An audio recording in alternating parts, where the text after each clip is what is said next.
Welcome, relational leaders and listeners. This is Cultivate, your podcast destination where we celebrate thriving relational leaders and encourage each other along the influence journey. I am Wendy F. Adams, your host and strategic guide.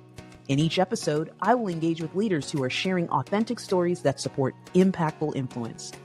I believe work shouldn't be a four-letter word, but should inspire, challenge, and fulfill. Through a high challenge and high support model, we will explore the recipe for relational leadership that drives meaningful change. You will gain insights from leaders who face the same challenges you may encounter and discover strategies to navigate them with resilience and purpose. Meet Juliette Dupré, Chief People Officer at OtherSide Entertainment, where world building doesn't stop at the screen. With 2 decades of experience and a master's in change management, Juliette's on a mission to make workplaces more human and help people level up in their careers. No cheat codes required. From labor law to esports, TikTok to AAA games, she's navigated the intersection of people, purpose, and pixelated innovation. Buckle up. We're about to press play on a conversation that's anything but game over. If you're seeking healthy leadership engagement in an open, empowering, and authentic environment, then you're in the right place. After all, as leaders, we're either driving progress or we're driving the problem. So let's grow together.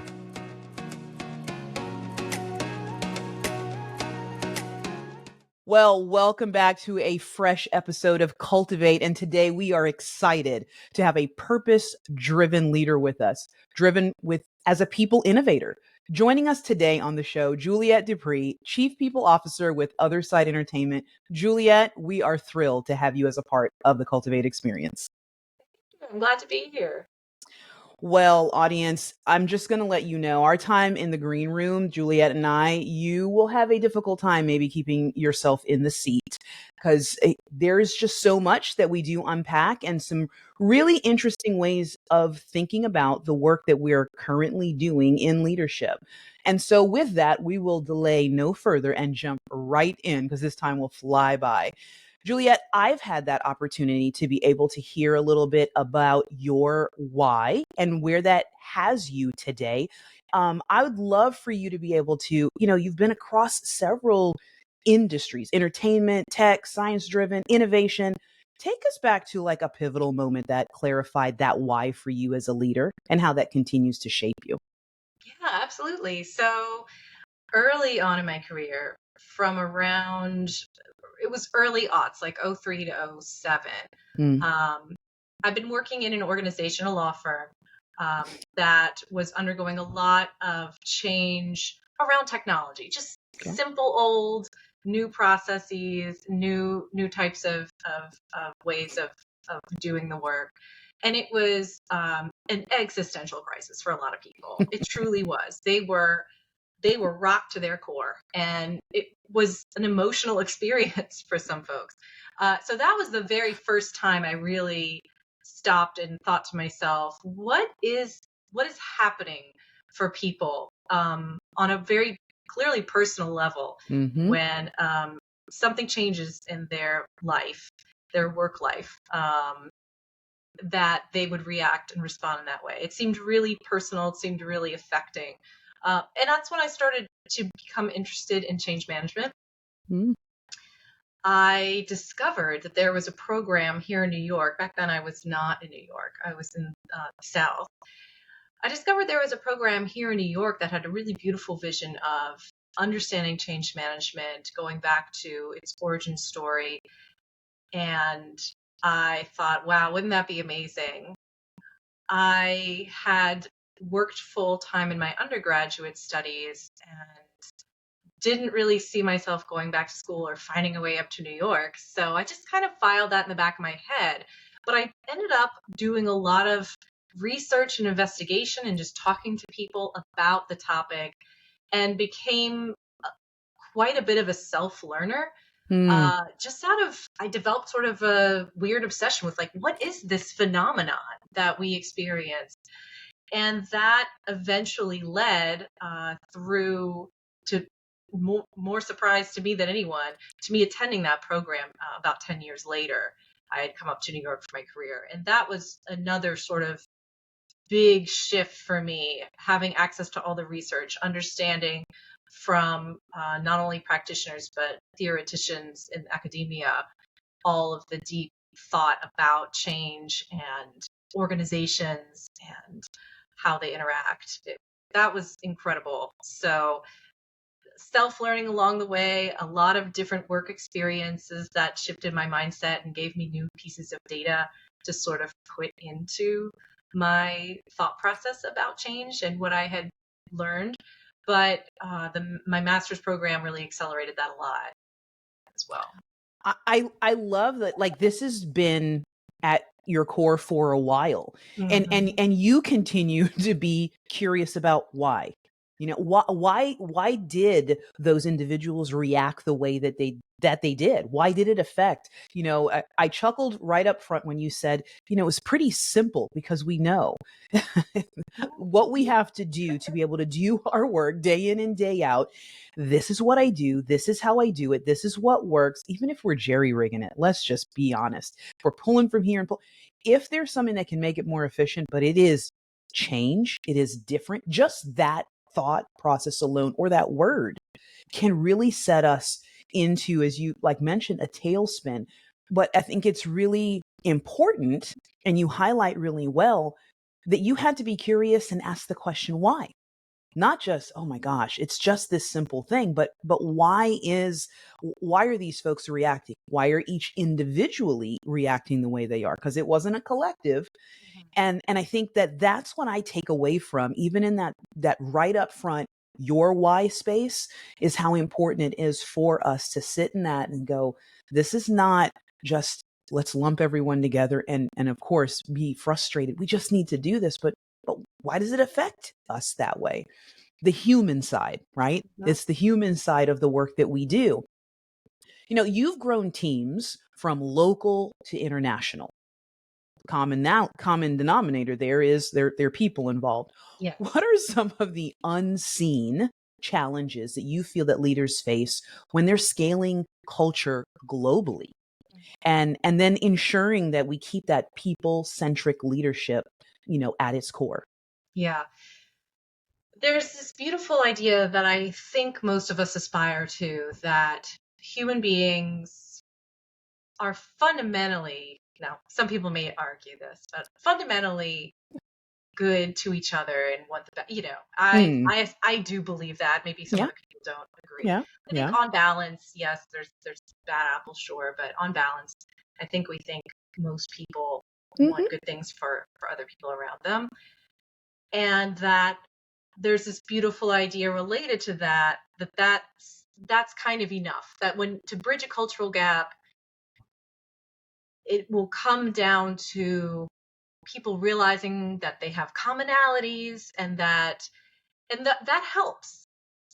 However, it's not always enough. Hmm. And you, as a business, are generally seeking to do things quickly. And that kind of cultural learning and integration is not a quick thing. And Yeah. I think that's where I see the greatest challenge, Mm, particularly if a company is in, you know, there are different ways of being international. Maybe you're in the US and Canada and Mexico, and you're sort of all in the same time zones, and you have some shared history from a geographic perspective, which people don't necessarily think about that day to day, but it impacts culture does. and thought process. There's some thought processes that are similar, and those groups tend to be. Hmm. That's very different from being in a company that was started maybe in the Middle East or in, a country farther out Asia. east, Hmm. and then you have the other half of the country in Paris, let's say, or England. The dichotomies there are a lot greater, and the commonalities are very much still there. We're all still human. We all Hmm. we all bleed red, but it's there's more there that needs to be reconciled. And there's more opportunity for misunderstanding and dissatisfaction when being misunderstood. And there are these wonderful tools out there. I'm sure you've seen some of them for uh, like multicultural awareness, Hmm. international cultural awareness. Some of those tools can certainly help, But there's no quick solution for that, for building trust across nationalities, regions, time zones, the ways of thinking, the fundamental ways of thinking. I think businesses really underestimate. I think it was very popular at some point when in Detroit, the car makers had a lot of folks going to Japan. They would do a lot of training on this is, by and large, the accepted behavior that you need to start understanding, because it really was that different than what people had experienced before. You can't totally generalize. All the same, there are actual differences that people have to be sensitive to. That's not that common these days, especially in quickly moving technology industries, for example, which are a lot of times quite international. And so you run up against these frictions, very real, meaningful frictions, many of which become the root cause of major toxicity or dysfunction in an organization, because you're trying to rush through something that it's very hard to quickly do. Yeah. No, I think you hit so many like key points. Well, one, let's just land on this fact that this is not going to be something that we address and have all figured out tomorrow, right? So the speed of relationship, trust. Trust does take time to be built. And I don't know where that gets lost sometimes in our leadership space, where it's like, okay, we see it, now let's fix it, or, address, and it's done. Not only does it take time, but it takes intentionality and consistency. So even when we do, quote unquote, figure it out, we've got to stay at it, and be able to take what we've talked about, right? The time to pause before we can advance. I think that we like, oh, if we slow down, then we're going to miss out on the next. But it is in that pause and in that slowing down that we can do those very things, not do the generalized. I love how you painted that picture. And yes, where we are in the world, where we actually sit on the globe, does make a difference in how what words mean, facial expression, all of those things. We know it, but it's in that place and time where we pause that we can actually engage with it in a healthy way. So that we all advance. Yeah. I appreciate you painting that picture that way, and just the experience that you draw, and I'm sure bringing to the table today where you are. That takes us to a place where we talk about, making sure that we are working and living in our mission collective purpose, but then individually, how does that come together for those that you are leading, those who are on the front line, in their purpose, so that those values continue to progress? You in your conversation and the way that you're walking out your leadership, you gravitate towards purpose-driven companies, it seems like, right? And that to be able to have those progressive values, we've got to be sure in our purpose. So in your experience, what happens when values are aspirational but not operational? How do we bridge that gap as leaders? Because that's really a part of our responsibility, but we also have to do that authentically. So what's your thoughts in there? Yeah, I appreciate this question quite a lot. It's something that I have brought to a lot of organizations that we're familiar with that terminology. And so if anyone who's listening is not, I highly suggest going to the Googles and getting a little bit more familiar, because it's a really critical distinction. I'm failing to recall the title of the paper that raised this, the name of the gentleman who wrote the paper where that terminology comes from, but it's a classic. It should be in everyone's library. Of course, it's connected to trust, as you've mentioned, which is so critical. The values are, to a great extent, a commitment that the company is making to its customers, its community, society, the employees, its board, any other governing institutions. Those values can be aspirational in a good way sometimes. It's not that that's a bad word. We can aspire to be inclusive while knowing that we have failings in that regard, but we have a value built around putting focus and energy on that, even if we're not perfect at it. I think Oh, that's sorry, I go think I want you to say that again. on. Because I think that's where we get hung up. Well, we're not doing it perfectly, so let's not. But it's the excellence space in it and staying after. Yeah, I love that. Yeah. And I personally, in an ideal world, think that when working with employees or employee groups, however you come up with your values, there's many different theories of it. Mm-hmm. We're not going to get into that, whether they're top down or what have you. It's important to have some awareness inside the company, an agreement, an alignment inside the company of which these are. Are they aspirational, or are they something that we actually expect to be really a strong, strong driver and Mm-hmm. very clearly demonstrated in every interaction? Yeah. So I think that there are pitfalls to aspirational values.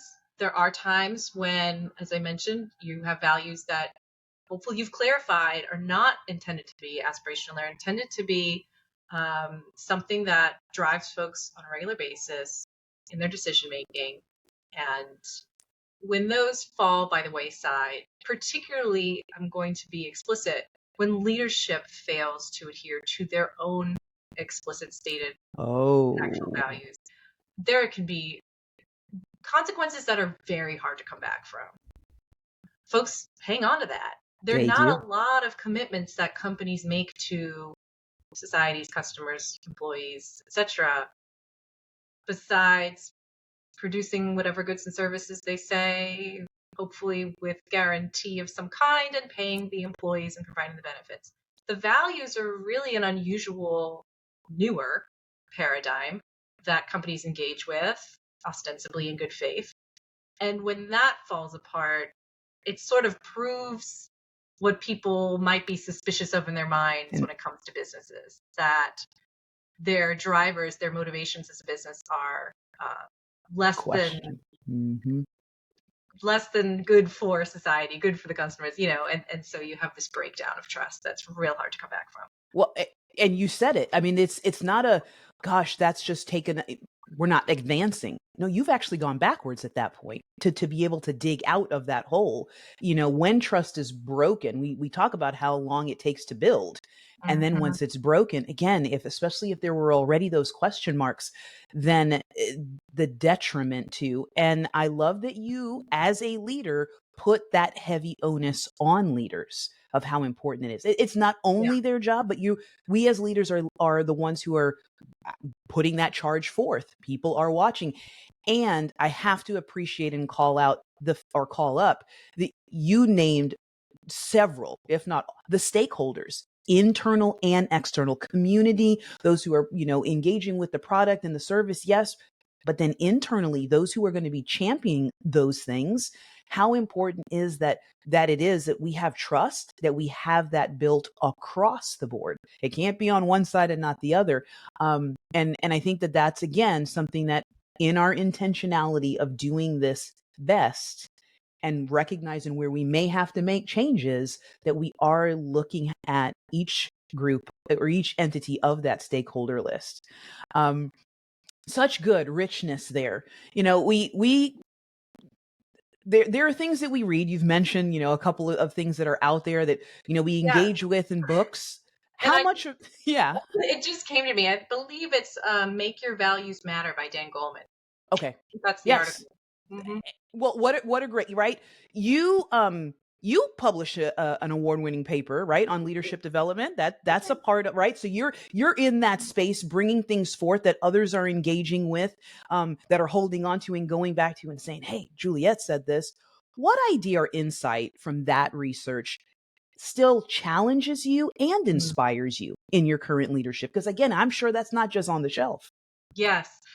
It's really the main idea of that paper, which is that short-term thinking is very attractive to business Mm, leaders.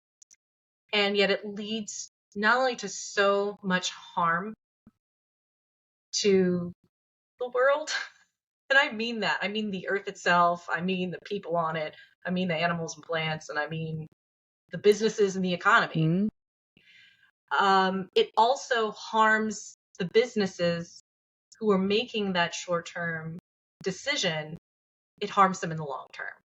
And that's the piece that I find very challenging in some cases to help leaders to fully grasp and understand.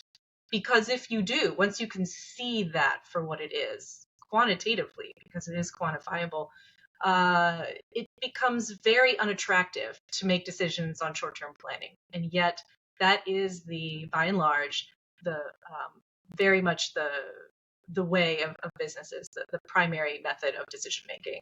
We're thinking a few years out, 10 years maximum.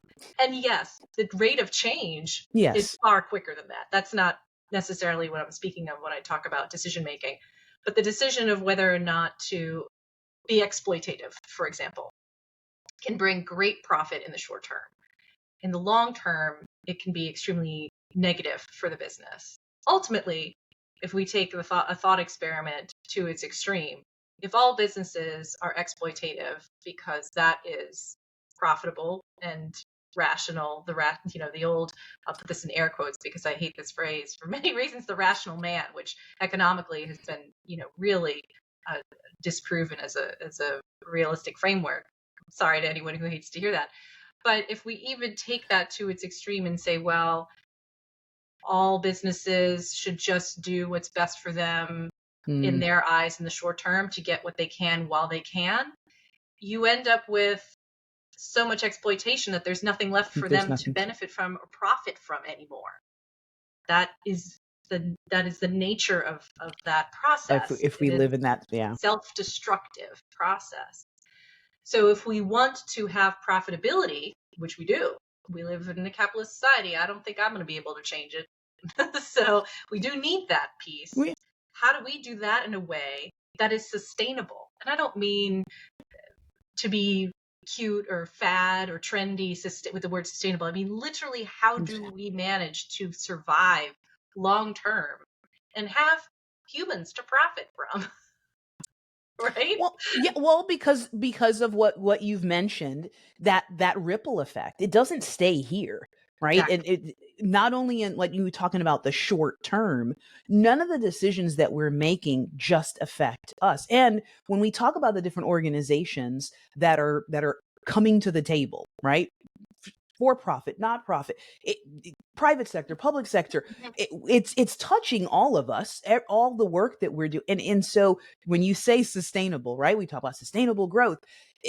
Who will be around? Nothing that we are doing is just about the today.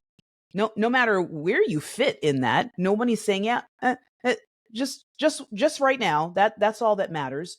Yet, and I'm hearing you say this, we can make decisions and stand behind those decisions that really do speak about only the today, because we're putting such harm and not looking at the ripple effects. So I appreciate you bringing that out, even when we may see, like you mentioned capitalism, like it's not a bad thing. Being profitable as a business, not bad at all. How we do that, how do we walk that out? And and again, I think that's the conversation, and a much bigger one. But it takes us to this next space that I want us to, when change gets really messy, because that's what we're talking about right here, right? Yeah. Like, it's gonna change management. It's a nice term, sounds tidy. We write it out, and how does that look? But when you've lived in that messy middle, and can you share, like, what's one of those stories that stick out to you leading through that resistance space when trying to move forward for the greater good, for the longer term, but you're stuck in that place of messy middleness? How, you have anything for us that you're like, yes, there was a time? There's so many times. I'm not sure which to choose, because change does come in so many different sort of categories. As I mentioned earlier, there's the classic technology change when it's very dramatic. I believe back in the day it was, Windows XP. Please don't do it. That's one version. Technology change is pretty straightforward. You have leadership changes. You have market changes where an entire organization has to adapt. That can involve things like hypergrowth that can be terrifying to people, or layoffs, which we see a lot of right now in tech. So there are a lot of different experiences I've had. I think one thing I always like to be clear about when having an interview of this nature is that I don't have a perfect solution for change management. I have spent the better part of 20 years studying this because it is such a difficult, challenging space. It is mostly messy middle, as you put it. It's mostly messy middle. You're dealing with real human beings, and most of our research and analyses and case studies focus on organizations as an organism, diving somewhat into the individuals which comprise it. But what I have found in practice is that, shocking information here, everyone is an individual and everyone has their own story going on, which they are the main character of. And that is all people care of, which they should. My summation of all of the change management research that I've done, I joke with people, is the what's in it for me. And I'm not the first person to come up with that phrase, but it's my favorite one. It's the what's in it for me. I'm hustling every day. I am dealing with caregiving responsibilities. I'm dealing with the economy. Maybe your retirement program is not looking the way it did yesterday. I am dealing with maybe a major health crisis. Children.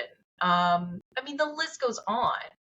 And work, there's sort of the classic, I believe it comes from the Tudor period of England, the daily grind. How long have we been saying that phrase?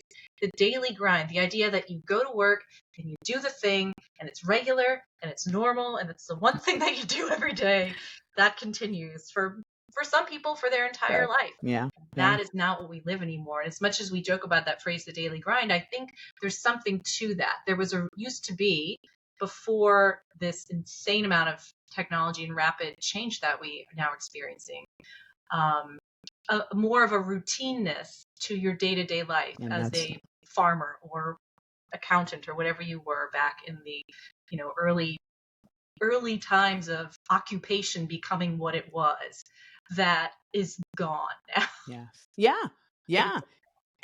And we can just take the snapshot of the last 4 or 5 years, right? And how what we thought was, we've used the term, well, our new normal, next normal, and any of the normal, nothing's what was normal. That's not a thing. And defining that, going back to the individual and who's coming to what does that really look like? And in the world that you are in, the sector that you are working in, recognizing that hybrid also means something different to each individual, right? And being able to have those type of conversations and asking those questions of, how do you actually work best? What does the organization need? But not being afraid to ask the questions of the individuals who are actually doing the work. And again, I sit in this space of, we're gonna personality test to the nth degree, find out about who we are, and then completely do the opposite. Like, that's the most frustrating space. But I love that you emphasize the fact, because it's been such a huge part of who you are in your career. And I think, as we're hearing, not just your career, that you said we're living in that messy. It's really all that most of it is that messy middle space. So recognizing that, so we don't just stay in frustration. And also, you stayed persistent in it, Juliette. Like, it's been 20 plus years that this is important enough to stay in it, so that we don't just get, it is what it is, or fully consumed by it. Let's continue to have the dialogue and conversation. What does it look like today? How do we continue to advance? Something that we haven't spoken of, getting a little more into who you are, is what I like to call the artistry in leadership, right? There's a practicality in all those spaces. I think I'm going to get this right. And if not, you let me know. Former ballet dancer, right? Yeah, that's in your space. Yeah. And then you're in this digital entertainment world right now. How have those seemingly unrelated passions, if we were to put those things around what doesn't match? How have those things influenced the way you lead? Well, I think ballet is an interesting pursuit because you have some elements of it as an athletic sport, Hmm. some elements of it even as a team sport, Yeah. some Yeah. elements of it as a very competitive solo sport. Both of those things are sort of happening at the same time. And you have this artistic, expressive, creative type of piece. So it's combining a lot of things into one. Video games is very similar in that way. I'm currently in the video game industry where I've been for a lot of my career off and on. And what I've always loved about video games is that it combines incredible art with incredible cutting edge engineering technology and design. Game design it's also an incredible art form, along with other things. You have audio design, you have all these things, music coming together. And so I feel that from an industry perspective, I can really relate to this idea of like creation. That's something that in my specific to being in the video games industry, that my dance background, I think, has a correlation. And you do find a lot of people in the video game industry and in tech entertainment in general who have a creative bent as well, which is a lot of musicians. So I think that is not an uncommon background to have.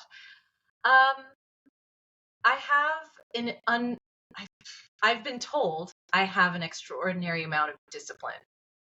That is a double-edged sword because something that comes naturally to you or that's been driven into you by virtue of training or parenting or what have you can sometimes be very difficult to coach into other people who need it because it's something that I have. Innate, yeah. It's hard to break it down and figure out, well, where do I get that from?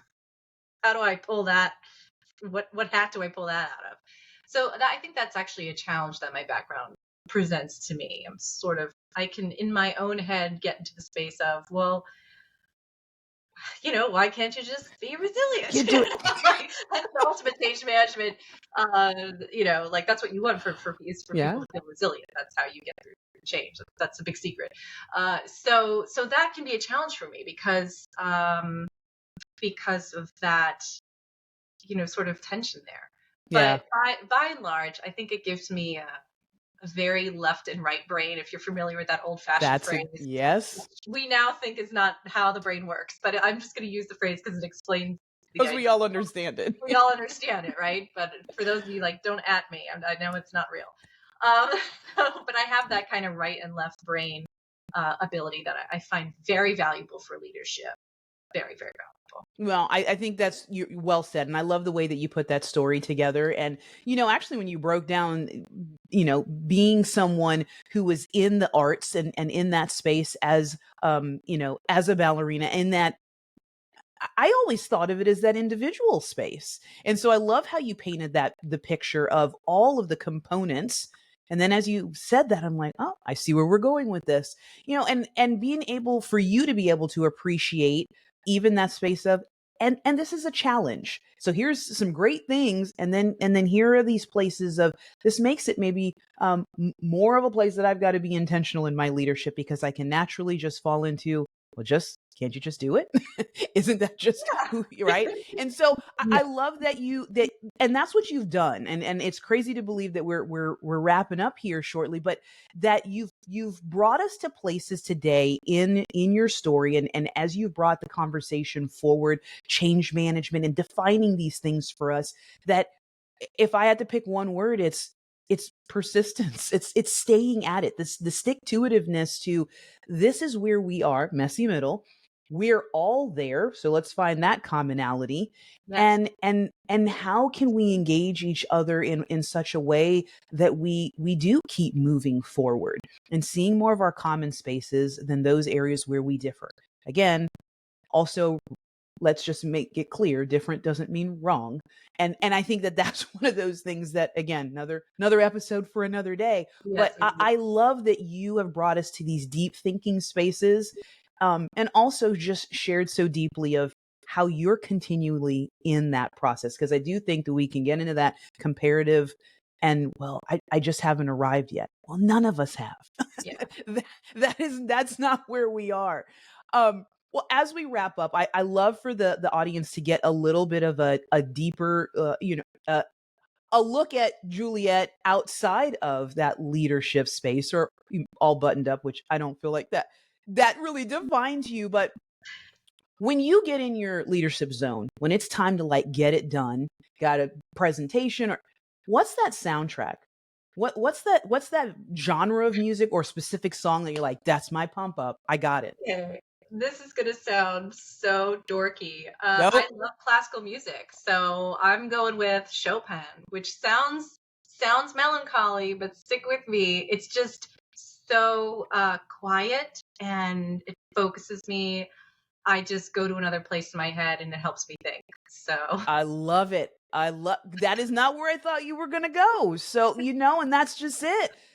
I love it. But what it says is you had an answer right off the bat, because I think we got a soundtrack. Like yeah. and let it rip. Okay.